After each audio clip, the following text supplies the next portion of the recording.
علیکم ورحمۃ اللہ۔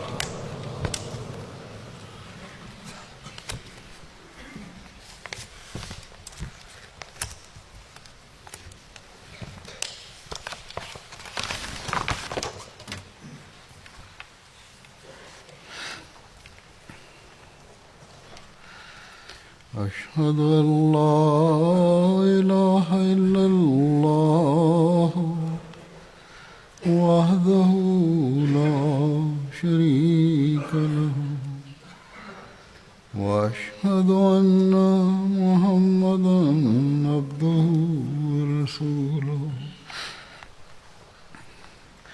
أما بعد فأعوذ بالله من الشيطان الرجيم بسم الله الرحمن الرحيم الحمد لله رب العالمين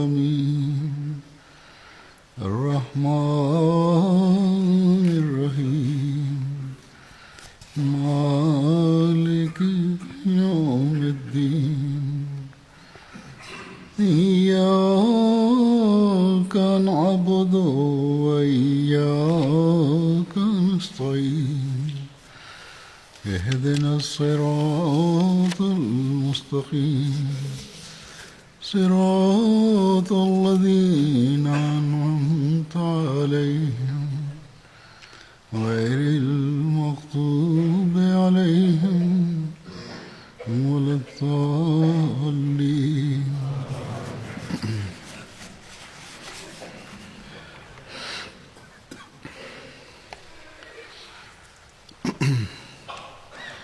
ایک مومن کو،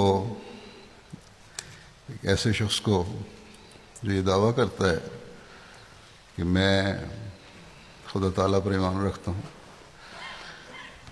اللہ تعالیٰ کے اس حکم کو ہمیشہ پیش نظر رکھنا چاہیے کہ اللہ تعالیٰ نے ہمیں عبادت کے لیے پیدا کیا ہے، جیسا کہ اللہ تعالیٰ فرماتا ہے وَمَا خَلَقْتُ الْجِنَّ وَالْإِنسَ إِلَّا لِيَعْبُدُونِ، یعنی ہم نے جن و انس کو عبادت کے لیے پیدا کیا ہے۔ پھر اللہ تعالیٰ نے ہمیں عبادت کے طریق بھی بتائے جن میں عملی حصہ بھی ہیں، یعنی ظاہری حرکات و سکنات اور دعاؤں کے الفاظ بھی ہیں، جسے ذکر بھی کہہ سکتے ہیں۔ نماز میں یہ دونوں باتیں موجود ہیں، یعنی ظاہری حرکات بھی ہیں اور ذکر بھی ہے، دعائیں بھی ہیں۔ لیکن نمازوں کے علاوہ بھی ذکر اور دعائیں اور خدا تعالیٰ کو یاد رکھنا ایک مومن کا کام ہے۔ قرآن کریم میں ہی اللہ تعالیٰ نے بہت سی دعائیں مختلف انبیاء کے حوالے سے بتائی ہیں، جو ہم نماز میں بھی پڑھ سکتے ہیں اور چلتے پھرتے ذکر کے طور پر بھی پڑھتے ہیں اور پڑھ سکتے ہیں۔ لوگ اپنے خطوں میں لکھتے ہیں کہ ہمیں فلاں مشکل ہے، فلاں پریشانی ہے، کوئی دعا اور ذکر بتائیں جس کا ورد ہم کرتے رہا کریں اور مشکلات اور پریشانیاں ہماری دور ہوں۔ عموماً لوگوں کو میں یہی لکھتا ہوں کہ نمازوں کی طرف توجہ دیں، سجدوں میں دعائیں کریں، نماز میں دعائیں کریں اور اپنے خدا تعالیٰ سے مدد مانگیں۔ لیکن آج میں ایک ذکر کے بارے میں بھی بتانا چاہتا ہوں جو آن حضرت صلی اللہ علیہ وسلم کی سنت بھی ہے اور خدا تعالیٰ کی طرف سے اتری ہوئی دعائیں بھی ہیں، اور جس کے مطالب پر غور کر کے پڑھنے سے جہاں انسان اللہ تعالیٰ کی توحید کا ادراک حاصل کرتا ہے وہاں اللہ تعالیٰ کی حفاظت اور پناہ میں بھی آتا ہے، اور ہر قسم کے شرور سے ہی محفوظ رہتا ہے۔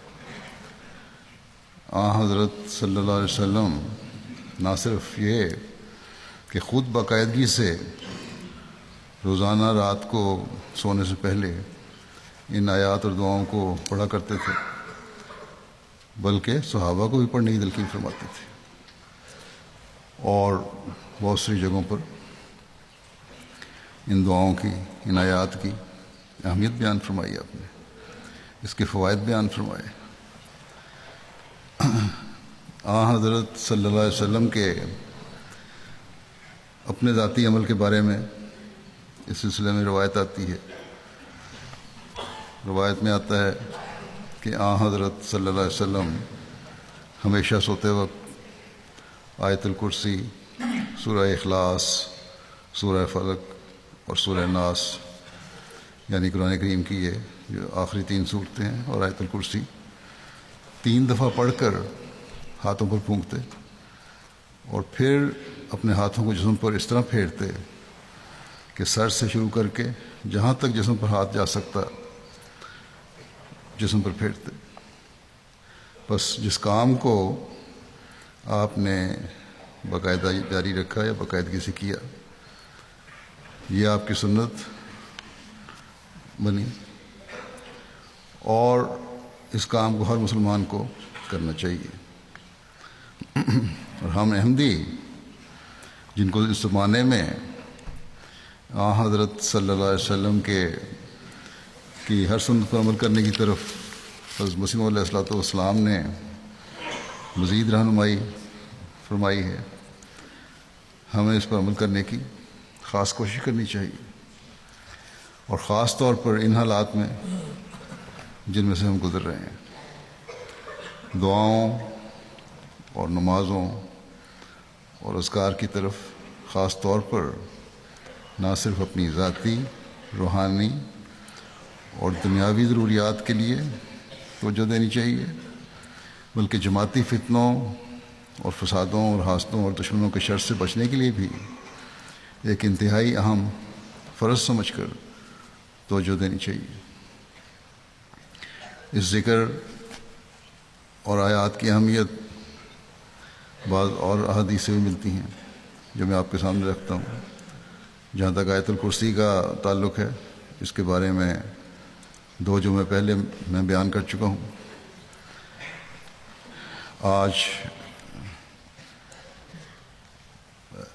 قرآن کریم کی آخری 3 صورتوں کے بارے میں احادیث کے حوالے سے بات کروں گا، کس طرح بار بار اور مختلف رنگ میں حضرت نبی کریم صلی اللہ علیہ وسلم نے اپنے صحابہ کو ان صورتوں کے پڑھنے کے بارے میں تلقین فرمائی۔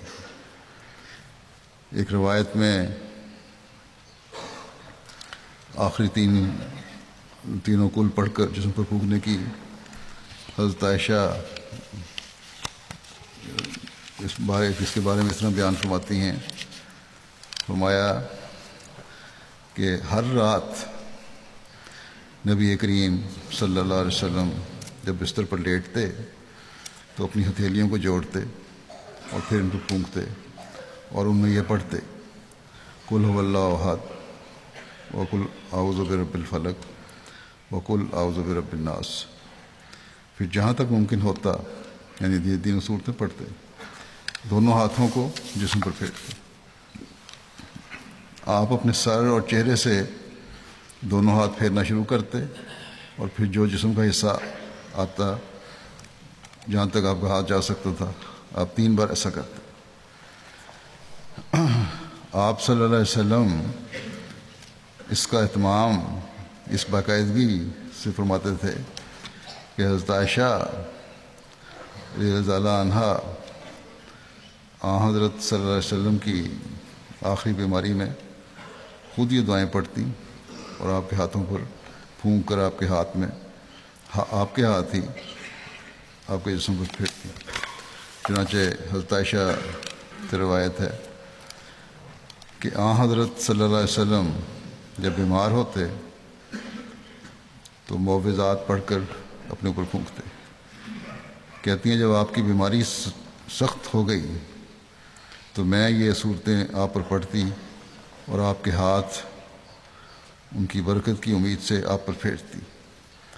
بس یہ خیال حضرت عائشہ کو آنا یقیناً اس وجہ سے تھا کہ حضرت صلی اللہ علیہ وسلم اس میں بہت باقاعدہ تھے اور اس کی برکت کی اہمیت حضرت عائشہ پر خوب کھول کر واضح فرمائی تھی۔ پھر صحابہ کو ان صورتوں کی برکات اور اہمیت کا کس طرح احساس دلایا، اس بارے میں حضرت عقبہ بن عامر بیان کرتے ہیں کہ میری رسول اللہ کریم صلی اللہ علیہ وسلم سے ملاقات ہوئی۔ آپ صلی اللہ علیہ وسلم نے آگے بڑھ کر میرا ہاتھ پکڑ لیا اور فرمایا، اے عقبہ بن عامر، کیا میں تمہیں تورات اور انجیل اور زبور اور فرقان عظیم میں جو صورتیں اتاری گئی ہیں ان میں سے 3 بہترین صورتوں کے بارے میں نہ بتاؤں؟ میں نے عرض کی، کیوں نہیں، اللہ مجھے آپ پر فدا کرے۔ پھر آپ نے مجھے قل هو اللہ احد، قل اعوذ برب الفلق اور قل اعوذ برب الناس پڑھ کر سنائیں۔ پھر فرمایا، اے عقبہ، تم انہیں مت بھولنا اور کوئی رات ایسی نہ گزارنا جب تک تو انہیں پڑھ نہ لے۔ عقبہ کہتے ہیں کہ جب سے آپ صلی اللہ علیہ وسلم نے یہ فرمایا کہ تو انہیں نہ بھولنا تو اس وقت سے میں انہیں نہیں بھولا، اور میں نے کوئی رات ایسی نہیں گزاری جب تک میں نے انہیں پڑھ نہ لیا ہو۔ بس آپ کا یہ فرمانا کہ تم انہیں مت بھولنا اور کوئی رات ایسی نہ گزارنا کہ جب تک انہیں پڑھ نہ لو، صاف ظاہر کرتا ہے کہ آپ صلی اللہ علیہ وسلم خود بھی کس باقاعدگی کے ساتھ اس کو پڑھا کرتے تھے۔ اللہ تعالیٰ کے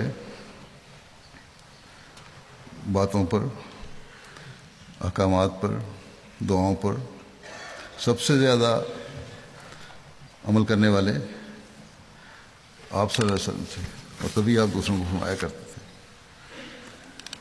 پھر سورہ اخلاص کی اہمیت کے بارے میں، یعنی قل هو اللہ احد جو سورت شروع ہوتی ہے، اس کے بارے میں ایک حدیث میں اس طرح ذکر ملتا ہے۔ حضرت ابو سعید خدری روایت کرتے ہیں کہ ایک شخص نے ایک آدمی کو قل هو اللہ احد پڑھتے ہوئے سنا جو اس کو بار بار پڑھ رہا تھا۔ جب صبح ہوئی تو اس نے رسول اللہ صلی اللہ علیہ وسلم کی خدمت میں حاضر ہو کر ساری بات بیان کی، اور گویا کہ وہ اس شخص کو کم یا چھوٹا سمجھ رہا تھا، اس لیے شکایت کے رنگ میں بیان کیا۔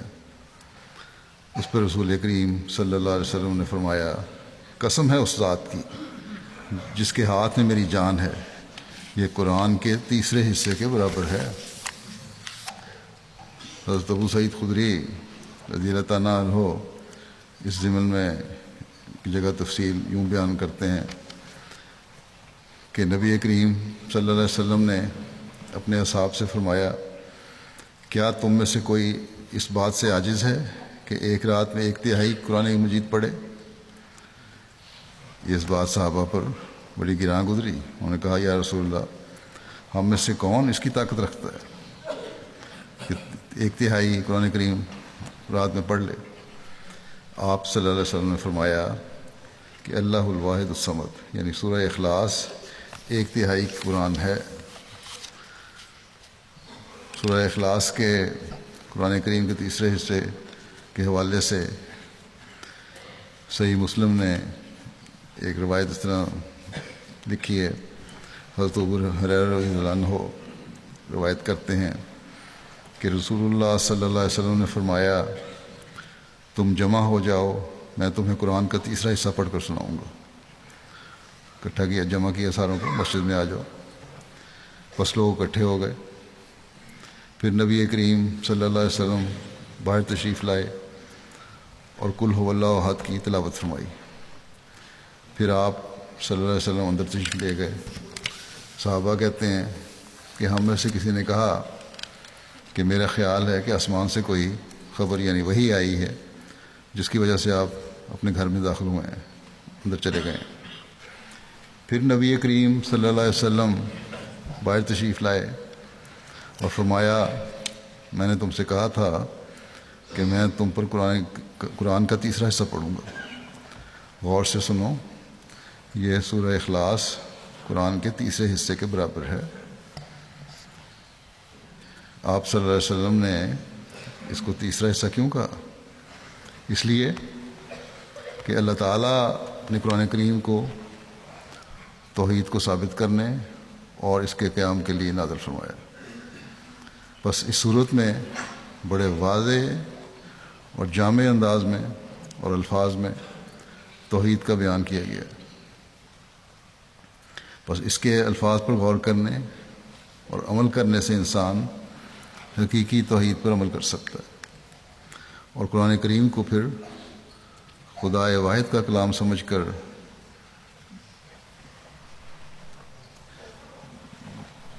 جب عمل کی کوشش بھی کرے گا تو گویا حقیقی توحید کو سمجھنے والا اور اس پر قائم ہونے والا ہو گیا، اور پھر قرآن کریم کی تعلیم پر مکمل طور پر عمل کرنے کی توفیق بھی ملے گی. تو انسان کو صرف اتنا ہی نہیں ہے سمجھ لینا چاہیے کہ میں نے سورہ اخلاص پڑھ لی تو 3 حصے قرآن کریم پڑھ لیا. اس کا مطلب یہ ہے کہ تم لوگ اس کو پڑھو اور پھر توحید پر قائم ہو اور اس پر عمل کرو. اسی طرح بعض روایات میں بعض اور آیات بھی ہیں جن کے بارے میں حضرت صلی اللہ علیہ وسلم نے فرمایا کہ یہ 1 حصہ ہے، 1/4 حصہ ہے، 1/4 حصہ ہے، 1/4 حصہ ہے. تو اگر اسی کو لیا جائے تو گویا ان چند آیتوں کو پڑھ کر قرآن کریم لوگ کہیں کہ مکمل ہو گیا، جبکہ حضرت صلی اللہ علیہ وسلم کا اس سے مراد یہ ہے کہ یہ ایسی باتیں ہیں جن پر تم لوگ عمل کرو اور پھر قرآن کریم پر غور کرو، توحید کے قیام کی کوشش کرو، تو تبھی تم قرآن کریم کو پڑھنے والے ہوگے. اور قرآن کریم کیا ہے؟ قرآن کریم کی تعلیم توحید کے قیام کے لیے ہی ہے، جس کے لیے ہر انسان کو کوشش بھی کرنی چاہیے اور دعا بھی کرنی چاہیے. پھر حضرت عائشہ رضی اللہ عنہا سے ایک روایت ہے، آپ بیان کرتی ہیں کہ رسول کریم صلی اللہ علیہ وسلم نے ایک شخص کو ایک سریہ کا امیر بنا کر بھیجا، جنگ کے لیے روانہ کیا، جو اپنے ساتھیوں کو نماز پڑھاتا تھا اور قرات کا اختتام قل هو اللہ احد پر کیا کرتا تھا. جب صحابہ واپس آئے تو انہوں نے اس بات کا ذکر رسول اللہ صلی اللہ علیہ وسلم سے کیا، تو آپ صلی اللہ علیہ وسلم نے فرمایا اس سے پوچھو کہ وہ کیوں ایسا کرتا ہے. صحابہ نے جب اس سے پوچھا اس نے کہا اس لیے کہ یہ رحمان خدا کی صفت ہے، اس وجہ سے میں اس کو پڑھنا پسند کرتا ہوں. اس پر رسول اللہ صلی اللہ علیہ وسلم نے فرمایا تم لوگ اسے خبر دے دو کہ اللہ تعالیٰ بھی اس سے محبت رکھتا ہے. پھر بخاری میں حضرت انس کے حوالے سے حدیث ہے اسی بارے میں. حضرت انس سے روایت ہے کہ ایک انصاری آدمی مسجد قباء میں ان کی امامت کرایا کرتا تھا. وہ جب ان صورتوں میں سے جو نمازیں پڑھی جاتی ہیں کوئی صورت شروع کرتا تو پہلے قل هو اللہ یعنی سورہ اخلاص پڑھتا، جب اسے پڑھ لیتا تو پھر اس کے ساتھ کوئی اور صورت پڑھتا، اور ہر رکعت میں ایسا ہی کرتا. اس کے ساتھیوں نے اس بارے میں اس سے بات کی اور کہا کہ تم سورہ اخلاص سے شروع کرتے ہو اور پھر نہیں سمجھتے کہ سورت تمہیں کافی ہوگی، بلکہ ایک اور سورت بھی پڑھتے ہو ساتھ اس کے، تو تم اس کو یا تو تم اسی کو پڑھا کرو یا اس کو چھوڑ دو اور کوئی دوسری صورت پڑھو. اس نے کہا کہ میں تو اسے ہرگز نہیں چھوڑوں گا. اگر تم پسند کرتے ہو کہ میں اسی طرح تمہاری امامت کراؤں تو میں تمہارا امام رہوں گا، اور اگر نہیں تمہیں پسند نہیں ہے یہ تو میں تمہیں چھوڑ دوں گا، پھر یعنی کہ امامت چھوڑ دیتا ہوں گا، صورت کو نہیں چھوڑوں گا. وہ لوگ اس کو اپنے میں سب سے زیادہ بہتر سمجھتے تھے، انہوں نے پسند نہ کیا کہ اس کے سوا کوئی اور ان کا امام ہو. جب نبی کریم صلی اللہ علیہ وسلم کے پاس آئے تو انہوں نے آپ کو اس واقعے کی خبر دی۔ آپ نے فرمایا، اے فلاں، جو بات تمہارے ساتھی تم سے کہتے ہیں تمہیں اس فعل سے کون سی بات روکتی ہے؟ یعنی کہ سورہ اخلاص نہ پڑھو یا وہی پڑھو اور دوسری صورتیں نہ پڑھو، دونوں وجہ کیا ہے اکٹھی پڑھنے کی؟ اور کیا وجہ ہے کہ تم نے یہ صورت ہر رکعت میں لازم کر لی ہے؟ اس نے کہا، یہ صورت مجھے بہت پیاری ہے۔ آپ نے فرمایا، اس کی محبت نے تمہیں جنت میں داخل کر دیا۔ پھر حضرت ابی بن کعب بیان کرتے ہیں کہ جب مشرکین نے رسول اللہ صلی اللہ علیہ وسلم سے پوچھا کہ اپنے رب کا شجرہ نسب ہمیں بتائیں، اس پر اللہ تعالیٰ نے قل هو اللہ احد اللہ الصمد نازل فرمائی۔ پس صمد وہ ہے جو نہ کسی کا باپ ہے نہ اس کا کوئی باپ ہے، کیونکہ کوئی بھی چیز ایسی نہیں جو پیدا ہوئی مگر اس نے ضرور مرنا ہے، اور کوئی بھی ایسی چیز نہیں جس نے مرنا ہے مگر اس کا ضرور کوئی نہ کوئی وارث ہوگا، جبکہ اللہ عز و جل نہ تو وفات پائے گا نہ ہی اس کا کوئی وارث ہوگا۔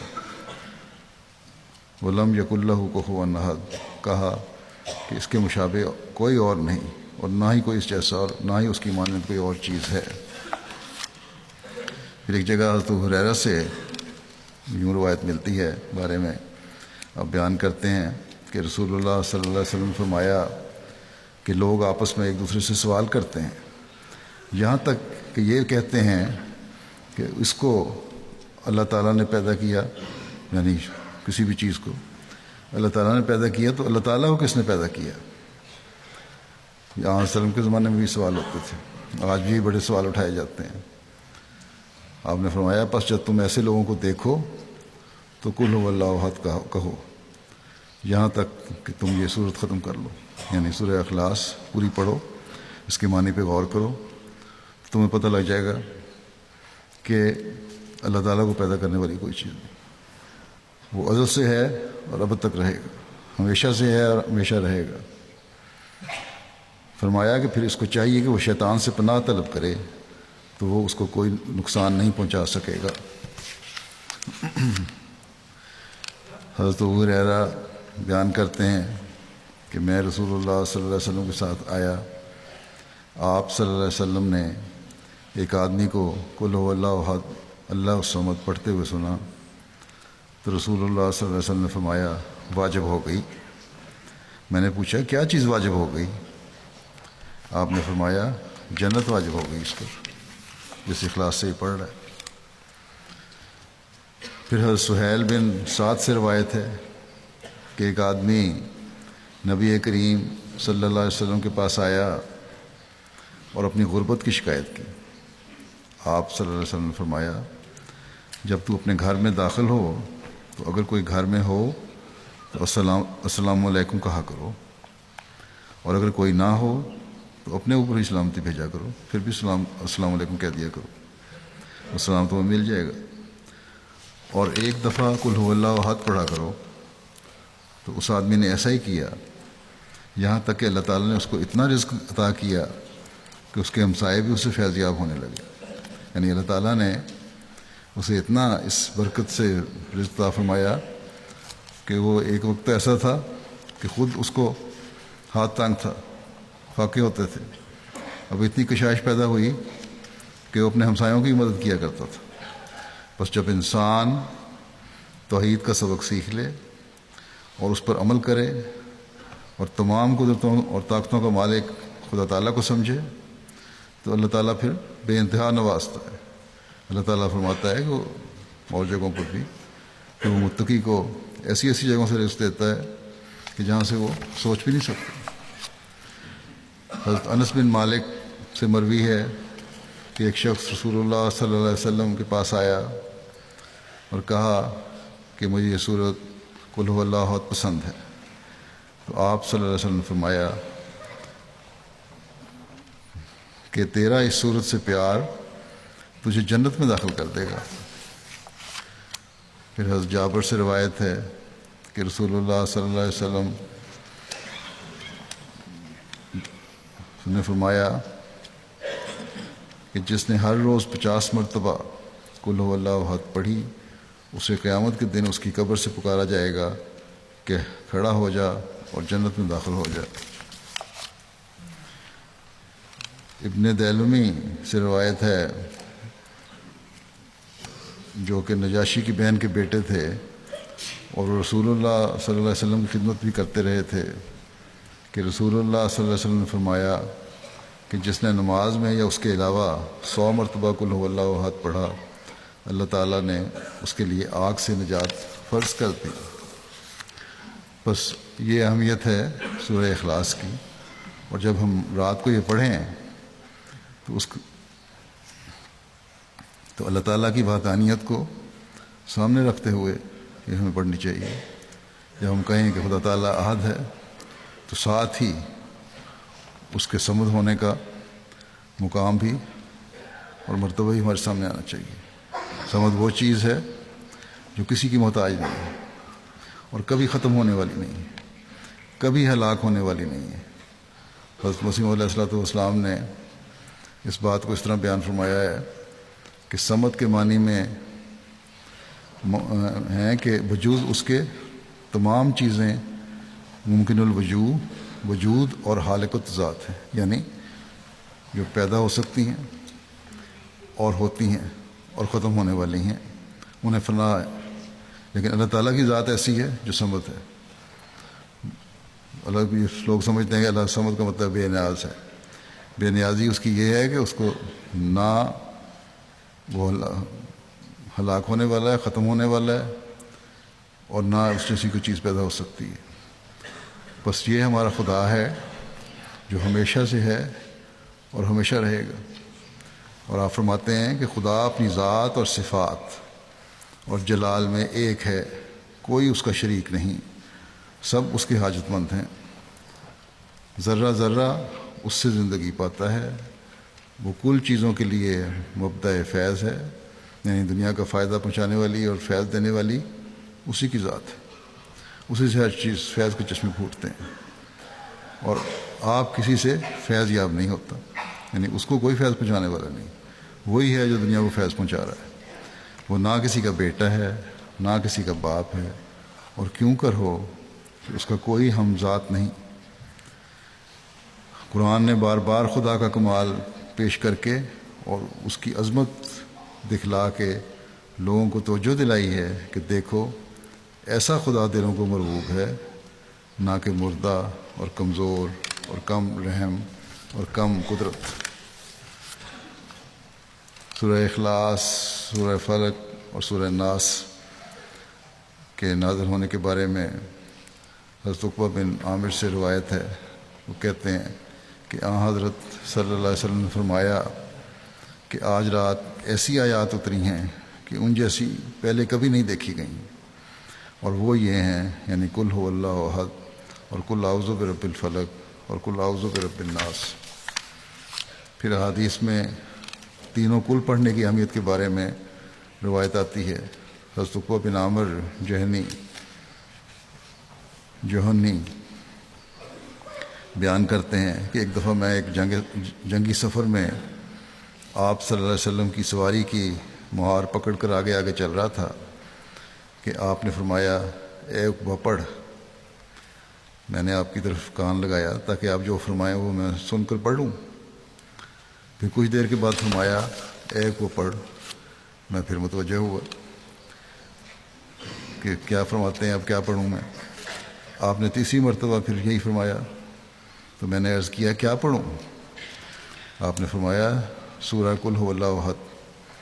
پھر آپ نے آخر تک سورت پڑھی، پھر آپ نے سورت قل اعوذ برب الفلق آخر تک پڑھی، میں بھی آپ کے ساتھ پڑھتا رہا۔ پھر آپ نے سورہ قل اعوذ برب الناس آخر تک پڑھی، میں بھی آپ کے ساتھ پڑھتا رہا۔ پھر آپ نے فرمایا کسی شخص نے ان جیسی صورتوں یا کلام کے ساتھ اللہ تعالیٰ کی پناہ حاصل نہیں کی، یعنی یہ ایسا کلام اور ایسی دعا ہے کہ جس سے انسان اللہ تعالیٰ کی پناہ میں آ جاتا ہے اور کبھی ضائع نہیں ہوتا اور تمام شرور سے بچتا ہے۔ اللہ تعالیٰ کی پناہ اس سے بہتر مانگنے کا اور کوئی ذریعہ ہی نہیں۔ اور حدیث میں ملتا ہے روایت آپ نے فرمایا کہ اس سے بہتر اللہ تعالیٰ کی اور کوئی پناہ نہیں۔ پھر سورہ فلق اور الناس کے بارے میں حضرت عقبہ بن عامر سے روایت ہے کہ میں ایک سفر میں رسول اللہ صلی اللہ علیہ وسلم کی سواری کی لگام پکڑے چل رہا تھا۔ آپ نے فرمایا عقبہ کیا میں تجھے ایسی 2 صورتیں نہ سکھاؤں جن کی قرأت انتہائی بہتر اور نفع بخش ہے؟ میں نے عرض کیا کہ کیوں نہیں یا رسول اللہ؟ تو آپ نے فرمایا قل اعوذ برب الفلق اور قل اعوذ برب الناس۔ اور جب آپ نے صبح کی نماز کے لیے پڑاؤ کیا تو آپ نے انہی کی قرأت کی، یہی تلاوت کی۔ پھر جب آپ نے نماز ادا کر لی تو میری طرف متوجہ ہوئے فرمایا اے عقبہ تو کیسے دیکھتا ہے؟ شاید اس لحاظ سے بھی کہ انہوں نے کہا وہ بڑی چھوٹی صورتیں پڑھی ہیں۔ آپ نے فرمایا ان میں تو سب کچھ ہے۔ ایک روایت میں آتا ہے کہ حضرت ابو سعید سے روایت ہے کہ رسول اللہ صلی اللہ علیہ وسلم جنات کی نظر سے اور انسانوں کی نظر سے پناہ مانگا کرتے تھے۔ جب معوذتین نازل ہوئیں تو آپ صلی اللہ علیہ وسلم نے ان کو اختیار کر لیا اور باقی سب ترک کر دیا۔ پہلے جو دعائیں تھیں بھی اس معاملے میں ان کو ختم کر دیا اور یہی پھر پڑھا کرتے تھے۔ حضرت ابن عباس سے مروی ہے، ابن عابس، کہ ایک مرتبہ رسول اللہ صلی اللہ علیہ وسلم نے مجھ سے فرمایا کہ اے ابن عابس کیا میں تمہیں تعوذ کے سب سے افضل کلمات کے بارے میں نہ بتاؤں، پناہ لینے کے بارے میں؟ بہترین پناہ کس طرح کی ہے؟ جن سے پناہ مانگنے والا پناہ مانگا کرتے ہیں۔ میں نے عرض کیا یا رسول اللہ کیوں نہیں؟ آپ نے فرمایا وہ صورتیں ہیں سورہ فلق اور سورہ ناس۔ پھر آخری 2 صورتوں کی اہمیت بیان کرتے ہوئے ایک صحابی کہتے ہیں کہ ہم لوگ ایک مرتبہ رسول اللہ صلی اللہ علیہ وسلم کے ساتھ کسی سفر میں تھے۔ کیونکہ سواری کے جانور کم تھے اس لیے لوگ باری باری سوار ہوتے تھے۔ ایک موقع پر رسول اللہ صلی اللہ علیہ وسلم اور میرے اترنے کی باری تھی۔ رسول اللہ صلی اللہ علیہ وسلم پیچھے سے میرے قریب آئے اور میرے کندھوں پر ہاتھ رکھ کر فرمایا کہ اعوذ برب الفلق پڑھو۔ میں نے یہ کلمہ پڑھ لیا۔ اسی طرح نبی کریم صلی اللہ علیہ وسلم نے یہ سورت مکمل پڑھی اور میں نے بھی آپ صلی اللہ علیہ وسلم کے ساتھ اسے پڑھ لیا۔ پھر اسی طرح اعوذ برب الناس پڑھنے کے لیے فرمایا اور پوری سورت پڑھی جسے میں نے بھی پڑھ لیا۔ پھر آپ نے فرمایا جب نماز پڑھا کرو تو یہ دونوں صورتیں نماز میں پڑھ لیا کرو۔ عقبہ بن عامر جوہنی سے روایت ہے کہ میں ایک سفر میں رسول اللہ صلی اللہ علیہ وسلم کے ساتھ تھا۔ جب فجر طلوع ہوئی تو آپ صلی اللہ علیہ وسلم نے اذان کہی اور اقامت کہی۔ پھر مجھے اپنے دائیں جانب کھڑا کیا۔ پھر آپ نے معوذتین کے ساتھ قرأت کی۔ جب آپ نماز سے فارغ ہوئے تو فرمایا تو نے کیسا دیکھا؟ وہ پہلے والی روایت سے ملتا ہے۔ میں نے عرض کی کہ تحقیق میں نے دیکھ لیا ہے یا رسول اللہ۔ تو آپ صلی اللہ علیہ وسلم نے فرمایا تو یہ دونوں پڑھا کر جب بھی تو سوئے اور جب بھی اٹھے۔ بس یہ اہمیت ہے ان صورتوں کی، اور اس زمانے میں ان کے پڑھنے کی اہمیت اور بھی بڑھ گئی ہے۔ ذاتی طور پر ہماری روحانی ترقی اور شیطان کے حملوں سے بچنے کے لیے، اور جماعتی طور پر اسلام کے خلاف جو سازشیں ہو رہی ہیں ان سے بچنے کے لیے۔ آج کل اسلام کے خلاف ایک طرف اسلام مخالف طاقتوں کی بڑی ہوشیاری سے کوششیں جاری ہیں، تو دوسری طرف نام نہاد مسلمان علماء اور مسلمان لیڈر انہوں نے ایک ایسی صورتحال پیدا کر دی ہے جہاں فتنہ اور فساد پیدا ہو چکا ہے۔ مسلمان علماء مسیح موعود علیہ السلام کے خلاف بھی عامۃ المسلمین کو بھڑکا کر شیطانی قوتوں کو اور موقع دے رہے ہیں کہ ان کے ہاتھ مضبوط ہوں۔ اسی طرح دہریت ہے تو وہ بھی آج کل اپنے زوروں پر ہے۔ اس بات کو بیان فرماتے ہوئے کہ سورہ فلق کے حوالے سے حضرت مسیح علیہ الصلوۃ والسلام ایک جگہ وضاحت فرماتے ہوئے فرماتے ہیں کہ تم جو مسیح موعود کے دشمنوں کا نشانہ بنو گے، یوں دعا مانگا کرو کہ میں مخلوق کے شر سے جو اندرونی اور بیرونی دشمن ہیں خدا کی پناہ مانگتا ہوں، جو صبح کا مالک ہے، یعنی روشنی کا ظاہر کرنا اس کے اختیار میں۔ یہ روشنی روحانی روشنی ہے جو مسیح موعود کے آنے سے ظاہر ہوئی، اور میں اندھیری رات کے شر سے جو انکار مسیح موعود کے فتنوں کی رات ہے خدا کی پناہ مانگتا ہوں۔ ان میں ایک تو اسلام دشمن لوگ ہیں جو اسلام کی تعلیم پر اعتراض کرتے ہیں، اور دوسرے علماء اسلام ہیں جو اپنی غلطی کو چھوڑنا نہیں چاہتے اور مسیح موعود کے خلاف لوگوں کو بھڑکانے میں مصروف ہیں، جن میں پاکستان کے علماء ہم دیکھتے ہیں کہ سر فہرست ہیں۔ بس ایسے حالات میں پاکستان میں تو احمدیوں کو خاص طور پر اس سنت کو جاری کرنے کی ضرورت ہے۔ حضرت مسیح علیہ الصلوۃ والسلام فرماتے ہیں کہ سورہ فلق میں جو شر غاسق ندا وقب کہا گیا ہے، اس میں اندھیری رات کے شر کے فتنہ سے بچنے کی دعا ہے۔ غاسق کہتے ہیں رات کو، اور وقب کا مطلب ہے کہ اندھیرے اور ظلمت کا چھا جانا، اور یہ اندھیری رات کا فتنہ مسیح موعود کے انکار کے فتنہ کی شب تار ہے جس سے پناہ مانگی گئی ہے۔ افسوس ہے کہ مسلمانوں کی حالت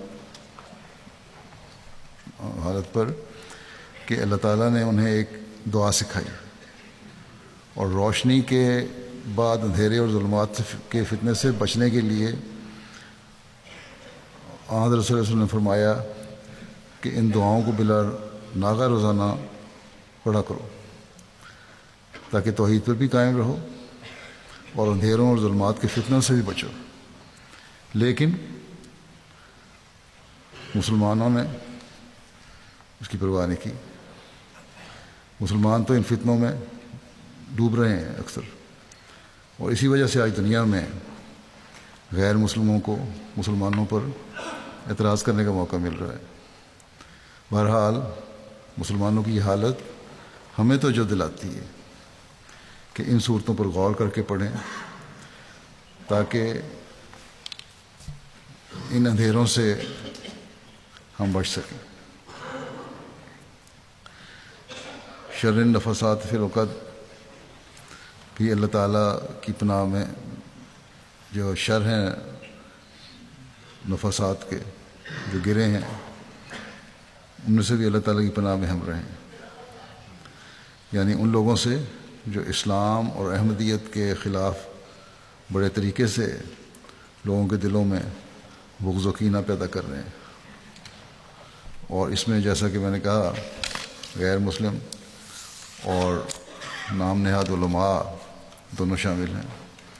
ایک تو دین کے خلاف ہونے کی وجہ سے اپنی کارروائیاں کر رہے ہیں غیر مسلم، اسلام کے خلاف ہونے کی وجہ سے کارروائیاں کر رہے ہیں، اور دوسرے دین کے نام پر اللہ تعالیٰ کے بھیجے ہوئے خلاف لوگوں کو بھڑکا کر یہ کارروائیاں کر رہے ہیں، اور دونوں ہی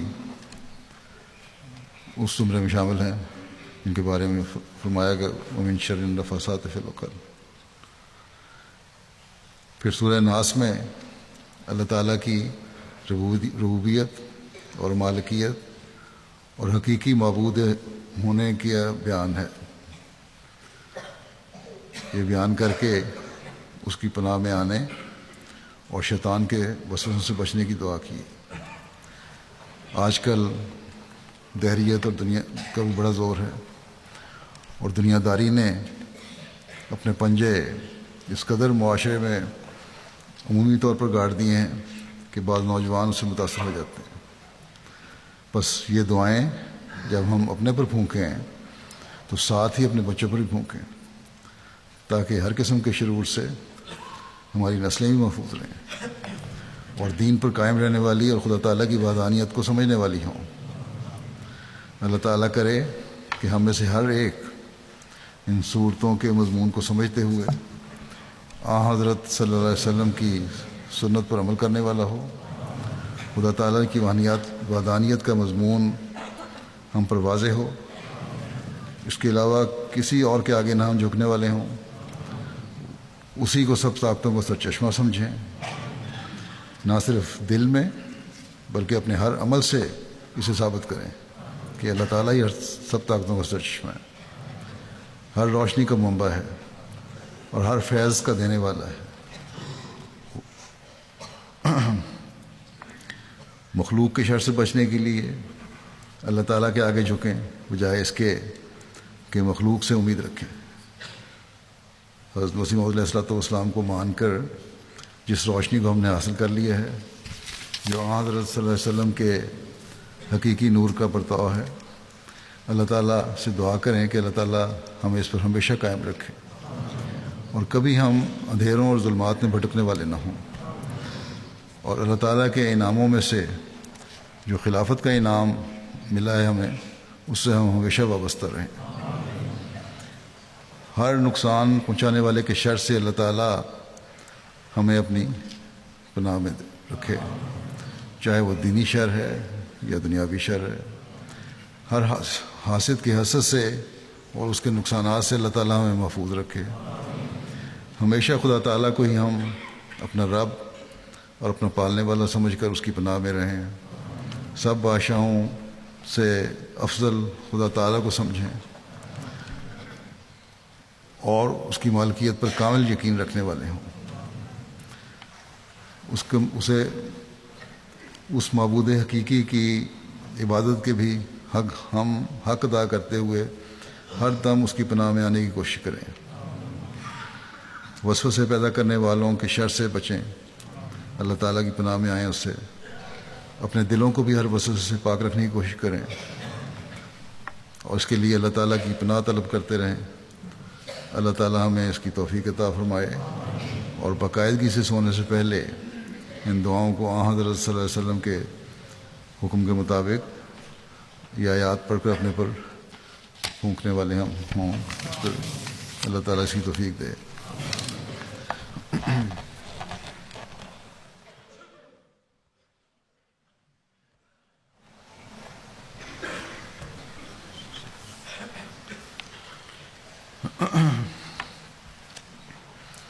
الحمد لله نحمده ونستعينه ونستغفره ونؤمن به ونتوكل عليه ونعوذ بالله من شرور أنفسنا ومن سيئات أعمالنا، من يهده الله فلا مضل له ومن يضلل فلا هادي له، ونشهد أن لا إله إلا الله ونشهد أن محمدا عبده ورسوله۔ عباد الله رحمكم الله، إن الله يأمر بالعدل والإحسان وإيتاء ذي القربى وينهى عن الفحشاء والمنكر والبغي يعظكم لعلكم تذكرون۔ اذكروا الله يذكركم وادعوه يستجب لكم ولذكر الله أكبر۔